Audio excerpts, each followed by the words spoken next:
December. Mayfield is sacked. T.J. Watt gets to the quarterback. Jones to get up to the 30-yard line. Steelers are on the move. First down from the 30. Hodges sets the feet. Flips it upstairs. It is caught. Oh, what a grab by Washington. Touchdown, Steelers. First and goal for Pittsburgh. Hodges on a give. Stutter step move. Benny Snell. Did he get there? Yes. Touchdown. Steelers. Pick 5 for the Browns. We're down to 1:17 to play. Mayfield. Offline. Low. Joe Hayden, the former Brown, has got it for Pittsburgh, and he goes down.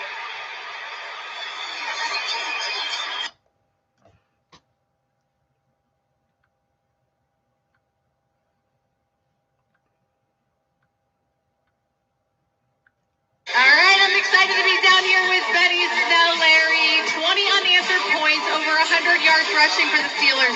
What took for you guys to get this win today, Benny? Hey, it's all a team game. You know, we came here had something to prove. Offensive line did a great job. Defense held it down. This is Steelers football right here. And Benny Snell football. Tell the fans about that in case they don't know what Benny Snell football is. Hey, run that clock out, hard-nosed football. Pound for pound on 72 reporting in. That's how we rock.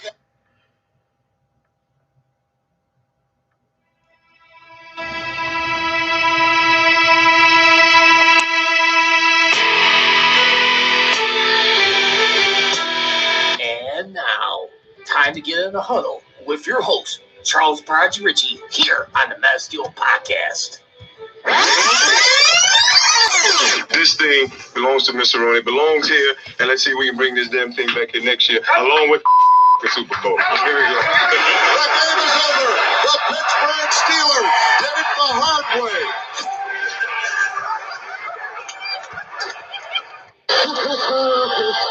With the 10th pick in the 2019 NFL Draft, the Pittsburgh Steelers select Devin Bush, linebacker, Michigan.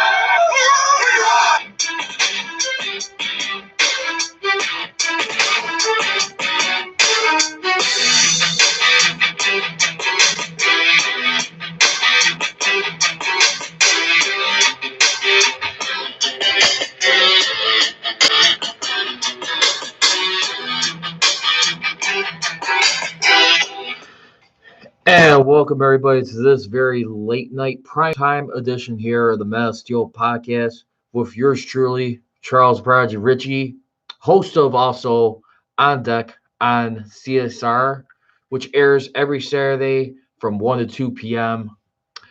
on ChicagolandSportsRadio.com. And then, of course, also do a podcast contributed to the Chicago Sports Zone, which is under the works. Underway. That is the Crunch Time Podcast. You catch that about twice a week as well. And again, if you guys want to follow me on social media, I can be followed again at Prodigy Ritchie on Twitter, as well as at Masteel CJR, which is the Masteel Twitter page.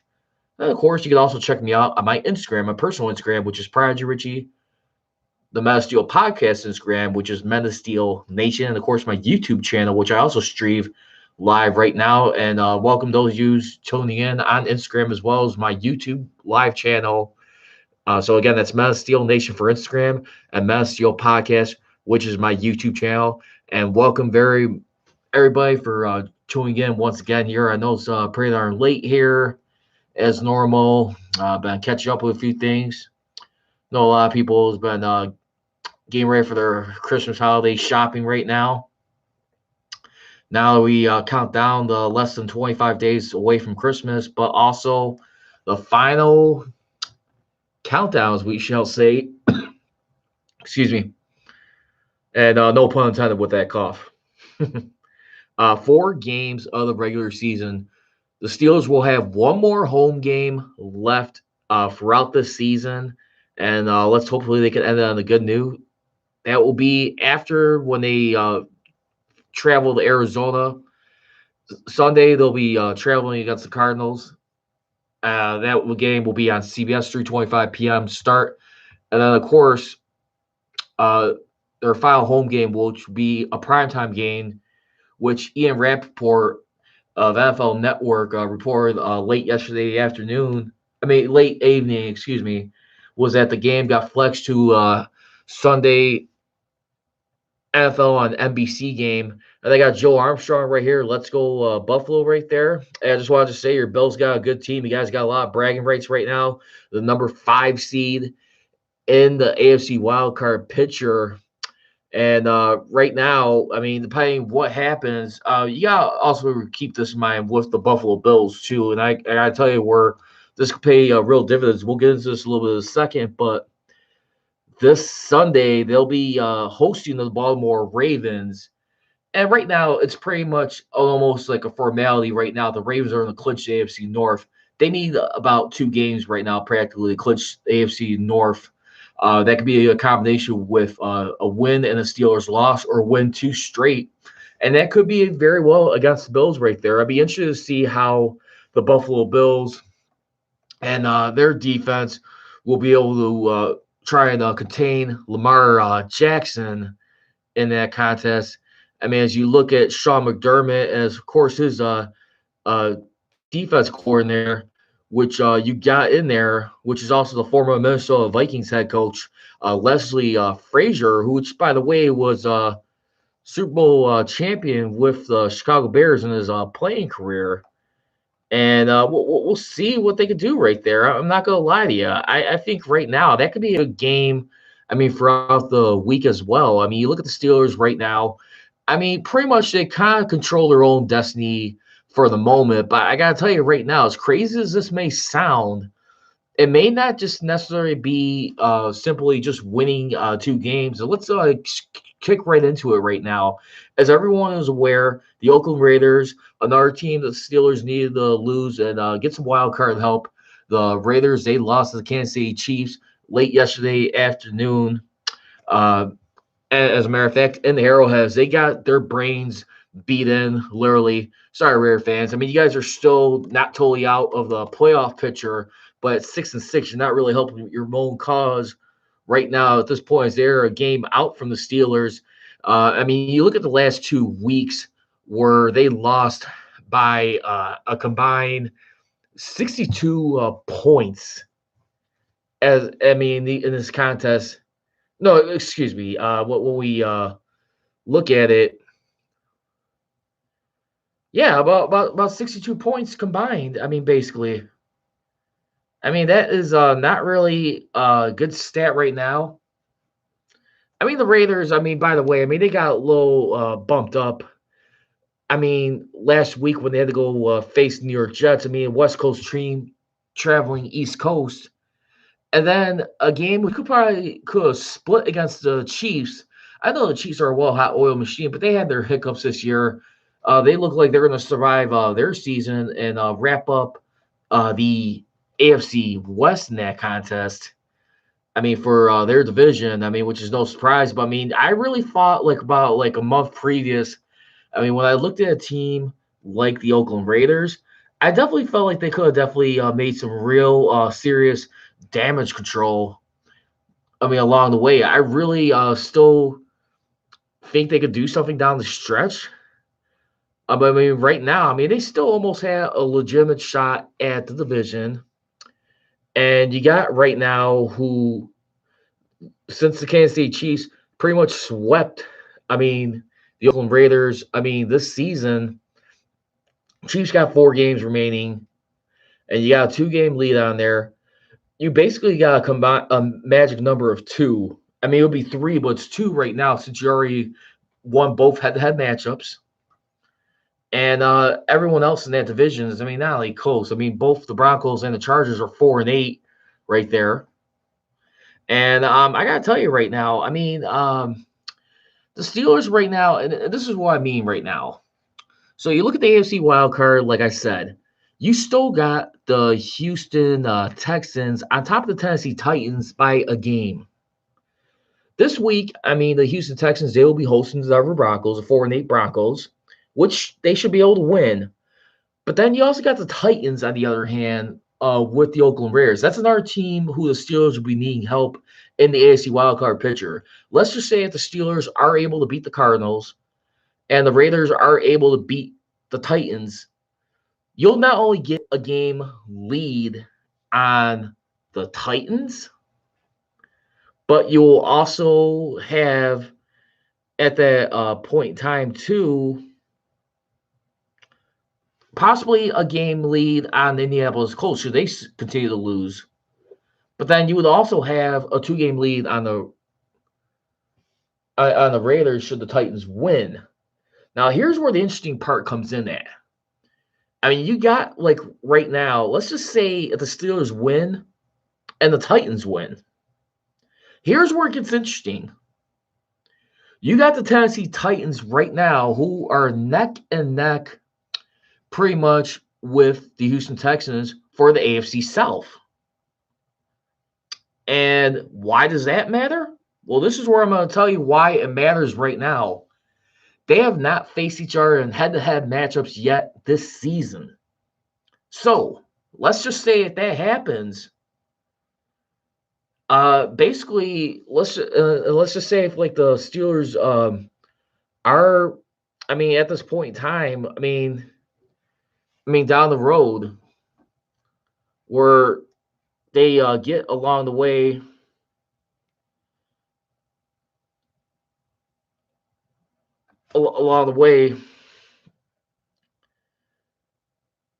I guess never mind what I was about to say. Never mind. Disregard that. I was just reading a little bit too much into it. But right now, this is basically, so scratch what I was just about to say there. So I got a little thrown off. So not really worried too much about that. But I will say this. I think the Steelers do need to be content right now with just taking care of business against the Cardinals. And then hopefully the Raiders could knock off the Titans. You get a game of separation right there. You can bring your magic number of clinching the wild card spot right now. I mean, at this point in time, you can bring that down to 3 games. Hopefully, as long as you have your other teams that are trailing you with 6 losses and you only have 5. So, I mean, let's also play this scenario real quick over here too. So that the only part I was getting concerned, because if the Steelers did end up in a tie with the Texans for some odd reason, like say at the end of the season, my only concern with that, if they were able to get in the tie, one of the biggest things that the Houston Texans have over the Steelers right now is AFC common game victories, which the Texans are 3-2. The Steelers still got one more game in that regard to beat the Baltimore Ravens. I mean, plus the Texans got a good strength of victory. So that's where I was getting at to, in week number 15. Don't worry about week 15, but let's just talk, like, say, end of the regular season. Should the Texans slip up and not get that division, I mean, that's where you got to be concerned about with the Houston Texans. And that's where I was trying to make my point at, is that they got a better, conference common record versus Steelers. And now that their strength of victory would favor them, because right now the Texans are currently at a 47 win percent while the Steelers are at 32 win-loss percentage. But let's get back yesterday to the Cleveland Browns matchup right there. And I know a lot of talk has been mentioned about Freddie Kitchens. I mean, wearing that shirt that his family member, his daughter, got for him and encouraged him to wear it, but that the Steelers started it, Pittsburgh started it. I'm going to tell you one thing right now. A lot of people will look at that and say maybe that was some karma right there going into that game. I'm sure it was. And I have no problem with anyone doing something when it comes to your family. I'm not condemning anything like that. But the way it was portrayed, I'll tell you what, I do believe that the way that came off, it did look a little bit like it was like taunting the Steelers in some way. It looked a little bit arrogant the way it came across. I mean, not arrogant, but he was really trying to fire up his team. And one of the things too, when you're the Cleveland Browns, who has only made the playoffs one time within the last 20 years since having your franchise taken away from you. I mean, your own key players and your staff, with the exception of the Browns' name that stayed behind Cleveland, that ultimately got the end up staying. My thing is, you haven't really had much success to cheer about, and you had a lot of misery right there, and you're really trying to change the narrative of trying to put yourself a good stamp on the season you had right there. And I really do believe in the guy like Baker Mayfield at some point. I mean, yeah, I mean, right now you're looking at him. He's got the talent. He's got Odell Beckham Jr. He's got Jarvis Landry. He's got a damn good back in Nick Chubb. And then not only that, you got Kareem Hunt. I mean, a lot of people will look at pull a lot of red flags and say, whoa, wait a minute. I mean, this guy isn't ready. It's going to be like another Kirk Cousins right here where, I mean, he's a good quarterback, but he's going to be choking on the biggest stage. I will say this. Not having Myles Garrett on that game was significant yesterday. I really do believe if he would have played in that contest, I think this game could have been a lot closer than what I thought. I still think the Steelers would have edged out a victory. But I'm not going to lie to you. That first half, I really did not feel like the Steelers they were doing anything like offensively to like show me any signs of encouragement. I mean, the pass rush was definitely like in Devlin Hodges' face. And there was a lot of like dinking and ducking here and there, throwing out of bounds. I mean, just did a good job just like containing him. But I got to tell you, though, I mean, the Cleveland Browns, I mean, right there, I mean, ever since that last touchdown by Kareem Hunt, all they just got the rest of the way was 3 points. So you look at it right there, and I got to tell you right now, and I see the comment right here by Tyrone Chip Johnson Angelo, who's responding to Marty Parday. Hey, guys, welcome to the Metal Steel podcast. Marte was saying that we don't need a running back, while Tyrone's saying, what running back could we draft in 2020? And I'm going to tell you right now, I mean, you do got some backs, but right now, I mean, let's face facts. We don't got one. This is where a guy like Le'Veon Bell is missed. I like Benny Snell. I like the hard style of football he brings to the Pittsburgh Steelers. But at the same time, though, too, the only thing is that he's got to prove himself is like staying healthy throughout the season. And I believe like earlier, I mean, in the season, I think he battled some injuries. I mean, throughout the year, when you really look at it. I mean, Benny Snell, who I think has been nothing but spectacular when trying to be the closer for this team of this group of running backs and trying to do what they can around each other. But I really do feel that Benny Snell, who, by the way, loves that hard, gritty football. And by the way, like I was saying, I mean, throughout the year, I mean, you had Benny Snell on here who, like I said, ever since the Chargers game, he's been out for quite some time. And you had Benny Snell Jr., who was out a few games, who was dealing with a knee injury that hampered him. I mean, pretty much for at least, I mean, 2 straight games, or I mean, within the next month, all the way through that Browns loss. And he finally came back against the Bengals. He had 98 yards in that contest. But again, I do like the back, but at the same time, my only concern is durability right here. I got Brian Diaro right here, joined here. Welcome, Brian. Always a pleasure seeing you, my man. Once again, he is the interactive host of CBS Sports. You can still see him streaming live on media on Facebook. From time to time, he covers the NFL, not just the Steelers. He covers a lot more teams. He's had an expanded role this past summer. And I remember Brian, he was telling me too, he really felt like the Steelers at this point in time. And not trying to put you out here, but I do remember you saying that the Steelers, you do believe that they'll be able to finish up the season with 9 wins when you look at this point. And I think where it can be a little bit too, because right now you got like an interesting game here in the Cardinals coming up this Sunday in Arizona. I mean, you still got guys like Terrell Suggs. I mean, former Raven right there. Be interested to see what kind of impact he'll have on that team.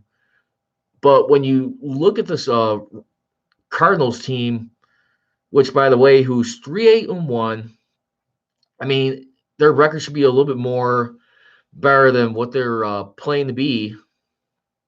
But I mean, at the same time, too, I think right now this is definitely a game right here where Mike Tomlin will get concerned, will get blasted with in the past, as far as playing down to opponents with losing records on the road here. And you got throughout the season right now, he's thrown for 2,866 yards.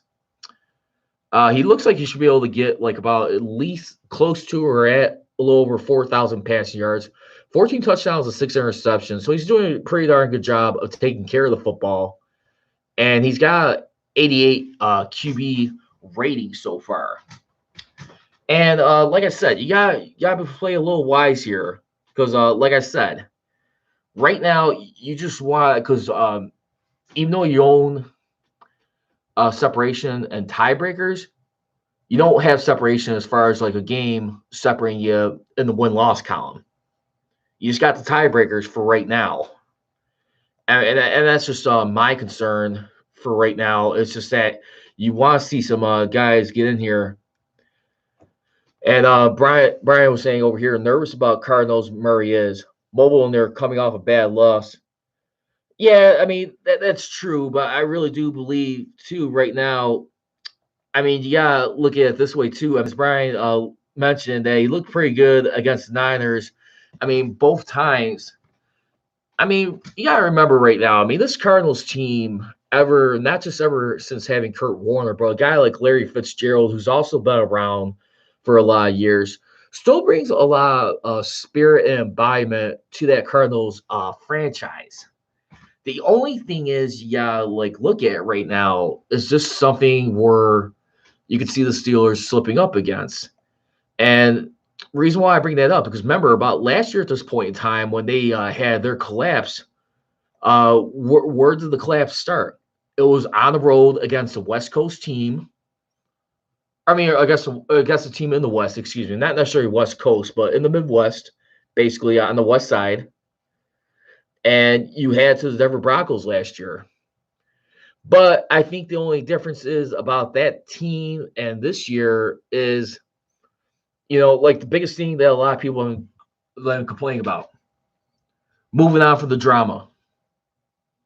And I think that's where you're starting to see right now why Mike Tomlin is as best coaching so far at this point in time. He's been able to keep these guys focused.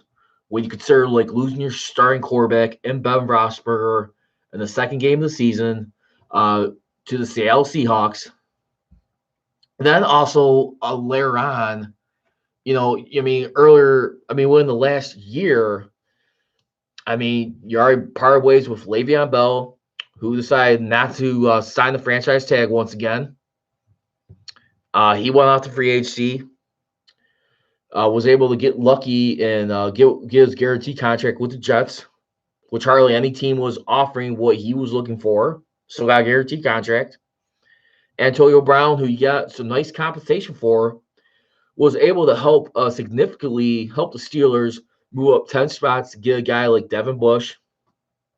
But then now that when you have Ben Roethlisberger go down, who gives the Steelers reassurance that he wants to try and honor the final 2 years on his deal, is that he wants to try and give it a go.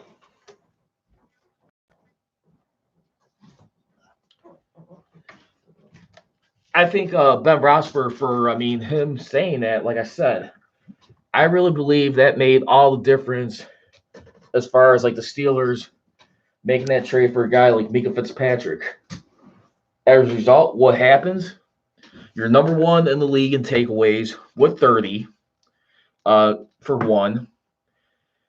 And it's contributing to that defense. Because remember, that was another key thing a lot of people in the media have been criticizing the Steelers team. If they want to be not just a playoff team, but a well-caliber Super Bowl team, they had to produce more takeaways versus what they did a year ago. A year ago, let's face facts. This Steelers team struggled mightily in takeaways. Which was pretty embarrassing. For what they had to do. They had still a solid defense. But that Pittsburgh Steelers team last year, who on defense was only able to get 8 interceptions and only 15 takeaways, versus this year, you pretty much got double that now. You got double than where you were a year ago.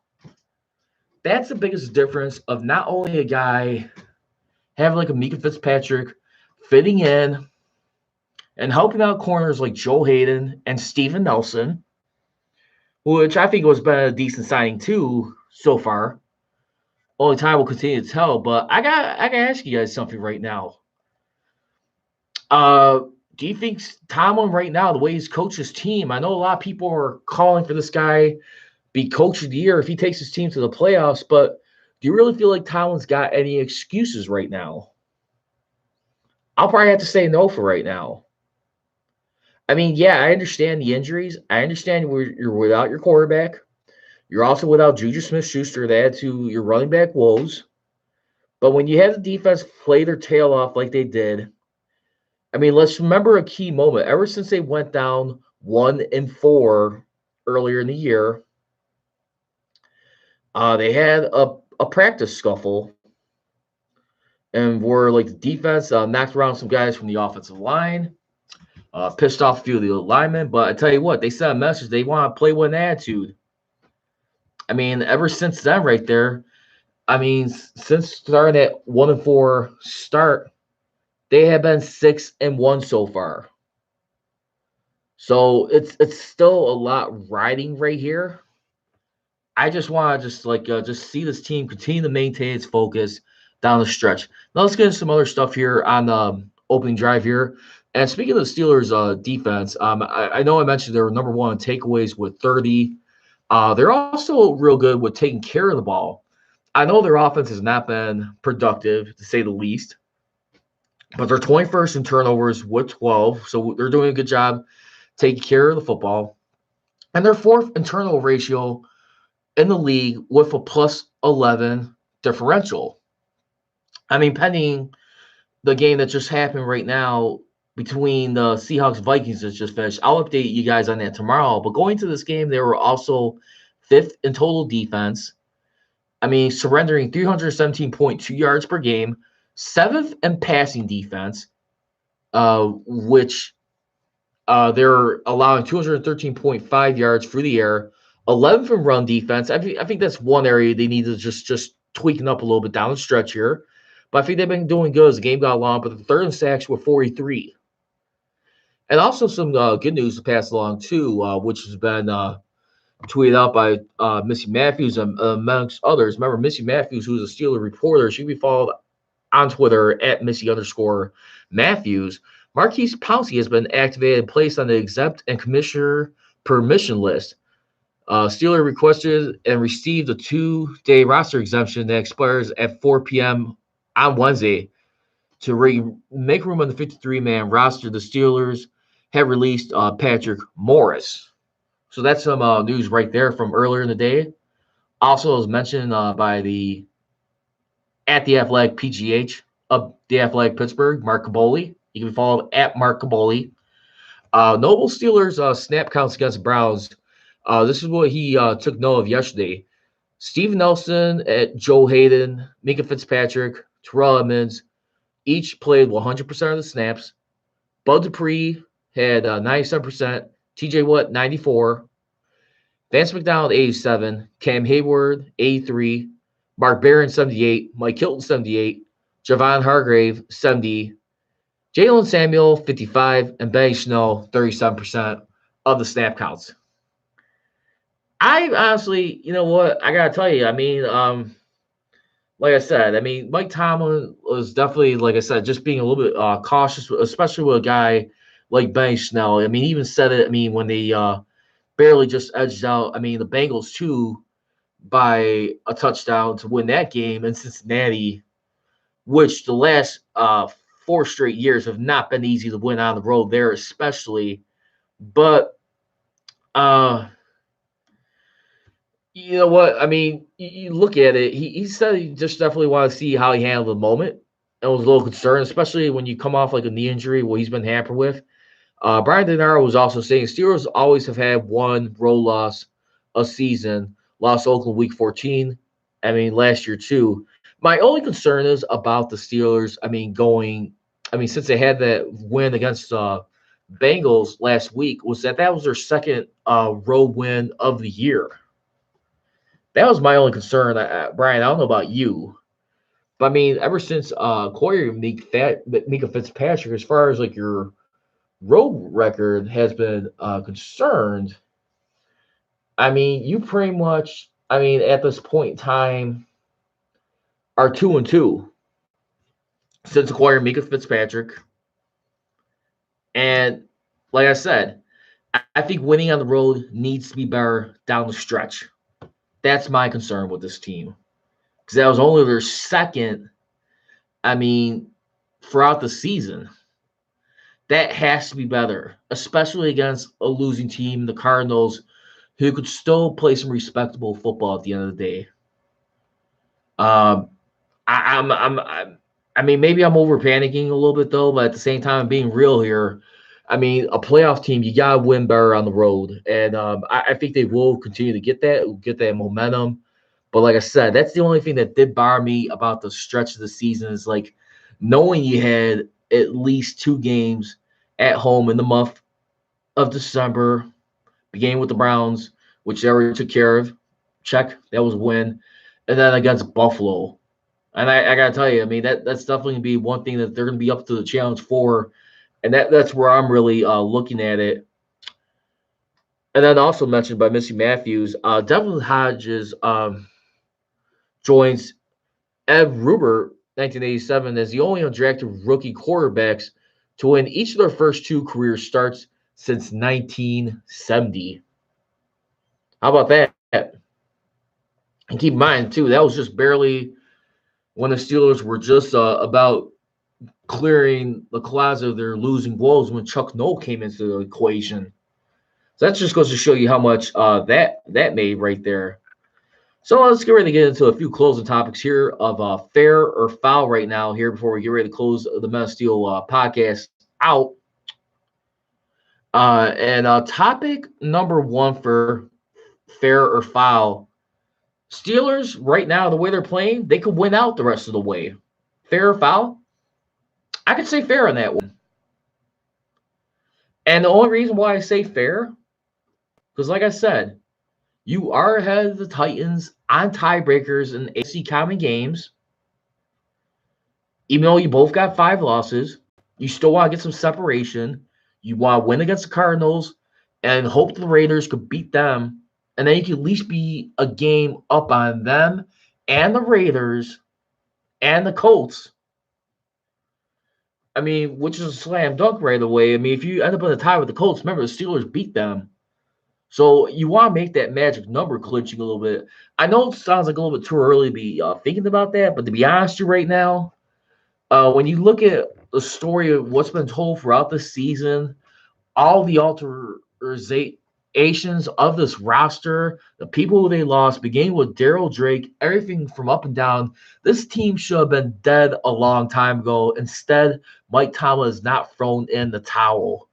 I mean, then now that you got a key game against the Buffalo Bills, I tell you what, And this is going to lead to my next topic, but because I really think the Steelers could take care of business against the Bills because it will be at home.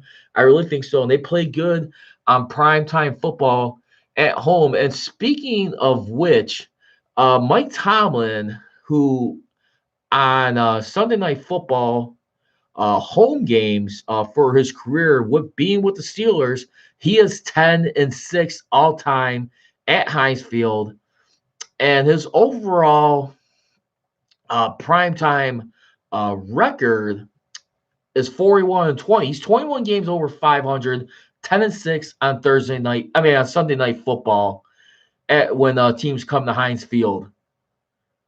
With, of course, the most recent loss being at home on Sunday Night Football was last year to the Chargers. So, that's a good sign right there. And then this is a fair foul topic number 2, which I'm getting at. Should the Steelers take care of business against the Cardinals, the Steelers will wear their color rush uniforms when they host the Buffalo Bills. Fair. I definitely will say fair on that. Because, remember, they pulled that surprise. Last year when they had to face the Patriots, in week 15, same time frame, same period. And I could see that I could see that happening again. I could see them where they feel like they're going to need a big-time win. Not necessarily a desperation win, but just a win where they could take some control in tie-breaking scenarios right there. And when you have those color rush uniforms on, everyone knows the tail of the tape with those. They're 5-0 in them. And I'm not going to keep knocking on wood, but who knows? Maybe color rush magic will strike again and you get another big win against the Bills, with it being a night game. And considering how much confidence they play in those, I say that's fair right there. Watch out for that. And last but not least, buying the hype as Steelers, should they make the playoffs? Or right now, let's look at them. Super Bowl contenders. And I'll probably have to say foul, even though I want to push fair for right now.